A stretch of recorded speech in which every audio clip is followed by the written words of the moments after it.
ये वो दिन था जिस दिन बहुत ही खौफनाक डिजास्टर आने वाला था और इस डिजास्टर का निशाना एक ऐसा शहर था जहाँ के लोग खुद को खुदा समझते थे। आइलैंड पर बना ये शहर और इस पर मौजूद इंसानों की ये सिविलाइजेशन इस दिन तबाह होने जा रही थी, बल्कि इनकी तमाम आइलैंड के साथ साथ यहाँ बसने वाले पूरी सिविलाइजेशन ही एक ऐसी तबाही का निशाना बन चुकी थी जिसमें उनका नामो निशान ही मिट गया था। 11,000 साल पहले इस पूरी सिविलाइजेशन को खतरनाक सुनामी निगल गया और वो भी सिर्फ एक ही रात के अंदर। ये कहानी है इंसानों की ऐसी सिविलाइजेशन की जिसको आज हम एटलांटिस के नाम से जानते हैं। दोस्तों, एटलांटिस की ये हैरान कर देने वाली स्टोरी एंशिएंट ग्रीस के एक फिलोसोफर ने आज से 2000 साल पहले लिखी थी और इस फिलोसोफर का नाम प्लेटो था। प्लेटो ने एटलांटिस के बारे में लिखा था कि यहाँ के लोग खुद को खुदा माना करते थे, इनके पास पावर्स हुआ करती थी और ये लोग जिन आइलैंड पर रहते थे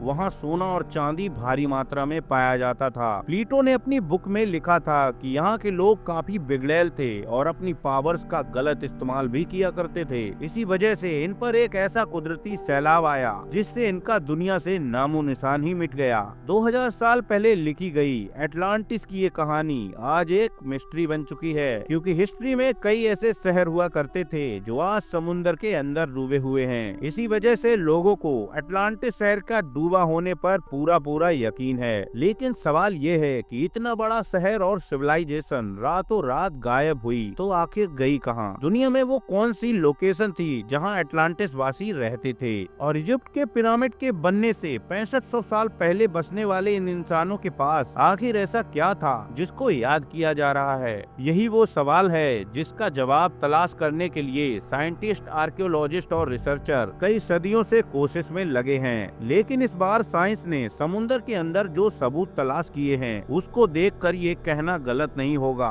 कि शायद 11,000 सालों के बाद हम एटलांटिस के डूबे हुए शहर को तलाश करने के बहुत करीब आ गए हैं। दोस्तों, समुद्र के अंदर डूबी हुई मिस्टीरियस सिटीज की तरफ हर कोई अट्रैक्ट होता है, पर खास तौर पर वो सिटीज जिनके बारे में कोई इंफॉर्मेशन भी नहीं होती। इन मिस्टीरियस सिटीज में टॉप पर किसी का नाम आता है तो वो आता है एटलांटिस का। एटलांटिस को समुद्र में तलाश करने के लिए एक्सपर्ट कई बार अटेम्प्ट कर चुके हैं। इनमें से एक अटेम्प्ट जापान के एक आइलैंड के करीब किया गया था जो यूनागोनी के नाम से जाना जाता है। यहाँ मौजूद समुद्र का पानी बहुत ही खौफनाक है, क्योंकि बहुत गहराई होने के बावजूद ये जगह गोताखोरों की नजरों से छुपी हुई थी। इसी वजह से ये जगह एक्सपर्ट की नजरों से भी अभी तक छुपी हुई थी। एक डाइवर का कहना था कि जब मैं पानी के अंदर गया तो यहाँ का पानी बिल्कुल क्रिस्टल क्लियर था और मैंने बॉटम पर बना हुआ एक अजीबोगरीब स्ट्रक्चर देखा। पहले तो उस डाइवर ने समझा कि ये एक नॉर्मल पत्थर का पहाड़ है। जब उसने इस पहाड़ नुमा स्ट्रक्चर पर सीढ़ियों जैसे स्टेप बने हुए देखे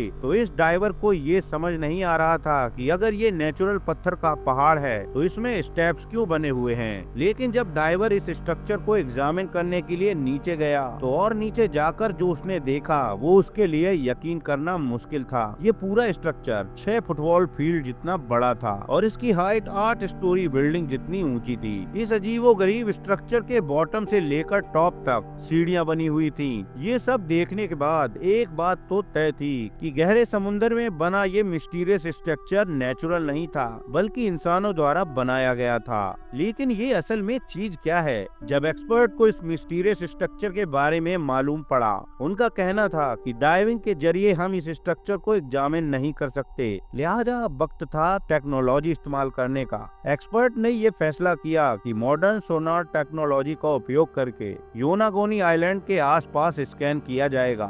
सोनार स्कैनिंग टीम योनागोनी आइलैंड के पास पहुंची और उन्होंने यहाँ समुद्र के बॉटम का कंप्लीट स्कैन किया।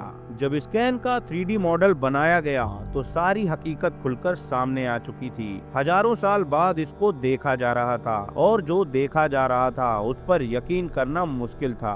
ये एक बहुत ही बड़ा और आलीशान महल नुमा स्ट्रक्चर था। इस अमेजिंग डिस्कवरी ने सारी दुनिया के आर्कियोलॉजिस्ट, जियोलॉजिस्ट और साइंटिस्ट को हैरान कर दिया था। हर कोई इस स्ट्रक्चर को देखने के लिए योनागोनी जाने में लगा था, जिसमें एक marine geology professor Masaki kimura भी थे। प्रोफेसर किमोरा ने जब इस स्ट्रक्चर को देखा तो उनका मानना था कि इसमें कोई शक नहीं है कि ये स्ट्रक्चर नेचुरल नहीं बल्कि मैन मेड है, क्योंकि इसमें कुछ ऐसे फीचर्स भी थे कि जब ये स्ट्रक्चर हजारों साल पहले बाहर हुआ करता था तो ये किसी अननोन सिविलाइजेशन के इस्तेमाल में था। इस स्ट्रक्चर में अंदर जाने के लिए एक टनल भी बनाई गई थी जो शायद इसकी मेन एंट्रेंस थी।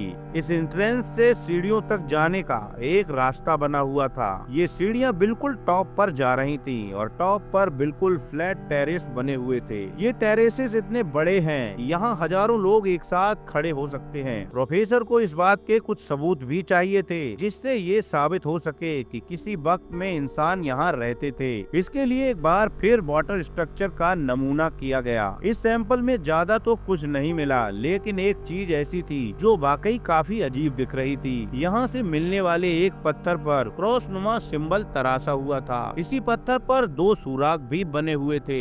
प्रोफेसर किमोरा का मानना है कि शायद लोग इसको उंगलियों से पकड़ते होंगे और शायद इसका उस दौर में कोई खास काम होगा। देखने में तो ऐसा लगता है कि स्ट्रक्चर स्टोन ब्लॉक से बना हुआ है, लेकिन फॉरेंसिक डिटेल से पता पड़ा कि छोटे छोटे स्टोन ब्लॉक्स नहीं बल्कि एक बहुत बड़ा पत्थर है। यानी इस एक बड़े पत्थर को तराश कर इसका ये कैसल जैसा डिजाइन बनाया गया था। यहाँ से मिलने वाले आर्ट्स इफेक्ट की कार्बन डेटिंग से मालूम पड़ा कि ये नमूने 8 से 10,000 साल पहले के हो सकते हैं। यानी 10,000 साल पहले ये जगह पानी के बाहर हुआ करती थी और जहाँ इंसानों की ऐसी सिविलाइजेशन बसती थी जिसका अभी नामो निशान भी नहीं है। लेकिन क्या ये स्ट्रक्चर प्लेटो का बताया हुआ 11,000 साल पहले पुराना अटलांटिस है, या फिर यहाँ से हजारों मील दूर ग्रीस के एक आइलैंड के बराबर में समुद्र के नीचे से मिलने वाली पूरी एक सिटी? तो दोस्तों, इस सिटी अटलांटिस के बारे में आपका क्या कहना है, हमें कमेंट में लिखकर जरूर बताएं। और ये वीडियो आपको अगर अच्छा लगा हो